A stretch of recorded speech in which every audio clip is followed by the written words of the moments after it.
Hey there, this is Marty from owingsart.com, and today we're going to take a look at these skin tone colored pencils by Finetec. This is a company in Germany that produces these skin tone pencils, and I had a hard time finding some information on their website. We'll talk more about that a little later, but they're a very small manufacturer of colored pencils, and today we'll test these pencils out. I'll put them to the test both individually and look at the pencil characteristics such as color, layering, blending, and erasability. We'll also do a drawing demonstration about halfway through this video.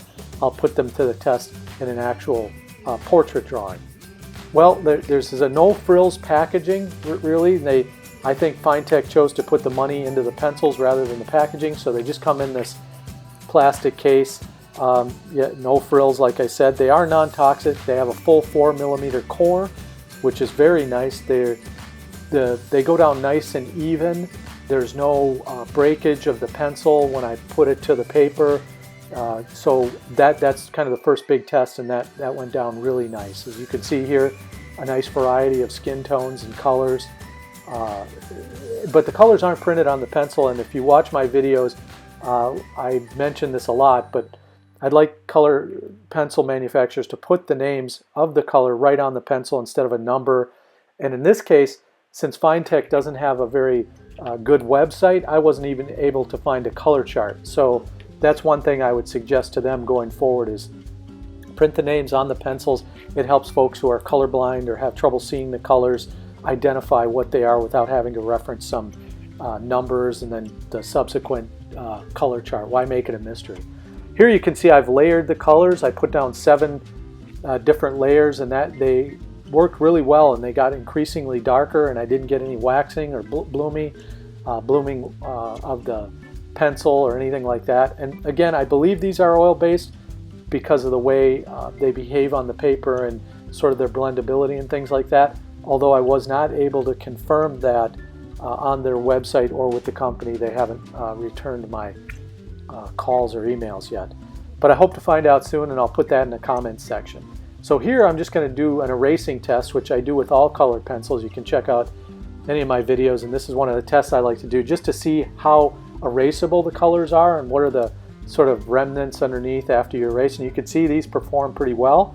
You can erase the color. So like if you're drawing and you're using a reductive technique, so you're putting down color and you want to take a little bit off, it's nice to know the erasability of the pencils you're using, and these held up pretty well. So here, the test I'm doing is I've gone over some of the colors with a blender here, and then I'm adding additional color on top of that. And the reason I'm doing that is because with some colored pencils, you can get that blooming if you go over and over and over different layers. Pretty soon you'll see kind of a white grayish film build up, as they call that blooming. Well, here I don't see much blooming at all, maybe a tiny little bit, but I've really worked this black, and it's easiest to see in black. You'll find that it's quite apparent. So if you want to test your colored pencils, that's one method for really finding out what kind of quality is in them. And then the layering, again, I've put down 7 layers here, and what I'm going to do is use the blender to go over those layers and kind of mix them, because sometimes you can tell, again, after you've laid down many layers and you take a blender to them, is there going to be any waxing, waxy blooming or anything like that. But again, in the case of these colored pencils, not really.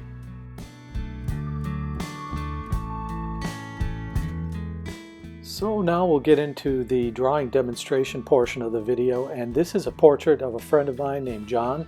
And what I'm going to do here is I've already laid down a very light pencil outline of the portrait that I want to do here, and I'm going to go in here and lay some of the lighter colors in.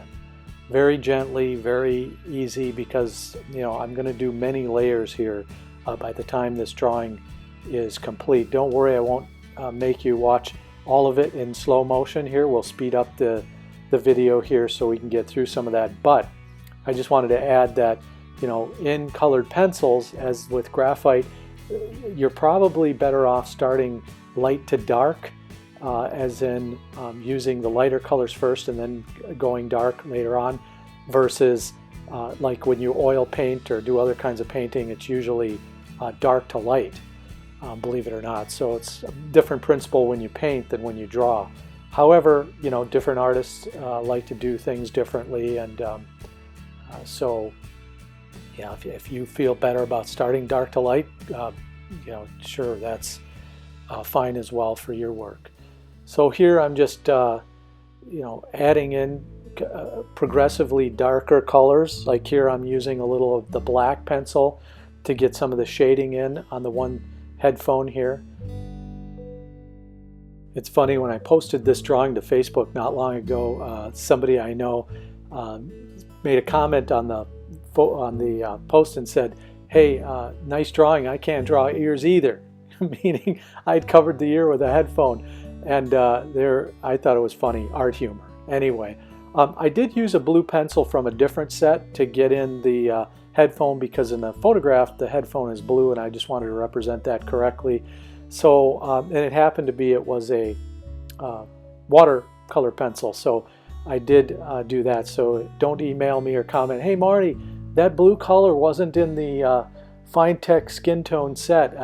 No, it wasn't, and it was I just wanted to make it as accurate as possible, so I used a different pencil. But all the rest of these pencils here are the Finetec pencils I used for this portrait. And like I said, I go back and rework many parts of the drawing as I go along, and then you'll see here the layers going on slowly but surely. And I skipped a few times because I don't want to bore you with layer after layer going over the same area. And here, you know, one of the things artists struggle with is doing hair, and I still struggle with that myself, but I've noticed there's a few techniques you can learn out on YouTube or ask fellow artists about, but I sort of stay away from detail in the hair right now. I'd like to get better at it, but it's just kind of one of those things I guess you have to learn over time. But so I just do the best I can, and you know, get better at it as I go along. But